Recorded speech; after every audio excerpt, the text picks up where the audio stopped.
எப்ப பார்த்தாலும் நம்முடைய இண்டிஜினியஸ் ட்ரெடிஷன்ஸ் அத்தானையும் அவதூறு செஞ்சு இந்த ஊர்ல எல்லையில உட்கார்ந்து ஒண்ணுமில்லைங்க 2 வாழைப்பழம் ஒரு 1/2 கிலோ அரிசிக்கு நல்வாக்கு சொல்லி நல்ல வார்த்தைகள் சொல்லி உங்களுடைய வாழ்க்கையில இழந்த இன்ஸ்பிரேஷனை கொடுத்து வாழ்க்கைக்கு உணர்வு ஊன்றுகோலாக இருந்து உங்க வாழ்க்கையை மீண்டும் தூக்கி விடுற அந்த நம்பிக்கை நட்சத்திரங்களாக கிராமமாக இருந்த கோவில் பூசாரிகள் அருளாளர்களை இல்லெஜிட்டிமேட் ஆக்கி அவங்கள சமூக விரோதிகள் மாதிரி சித்தரிச்சு அவங்கள போலிகள் அப்படின்னு சித்தரிச்சு அவங்களை எல்லாம் அழிச்சிட்டு இப்ப லட்சமா ஆயிரமா கொண்டு போய் கொடுத்து சைக்கியாட்ரிக் டாக்டர்ஸ்னு அவங்க கிட்ட உட்காந்து அழுதுட்டு உங்களை எப்பவும் மந்தமா வைக்கிற சைக்கியாட்ரிக் மெடிசனை வாங்கி தின்னுட்டு சாவு.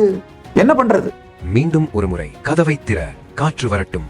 பகவான் ஸ்ரீ நித்யானந்த பரமசிவம் அருளும் சிறப்பு நீரலை சத்சங்கம். இதுதான் இன்வேஷன்.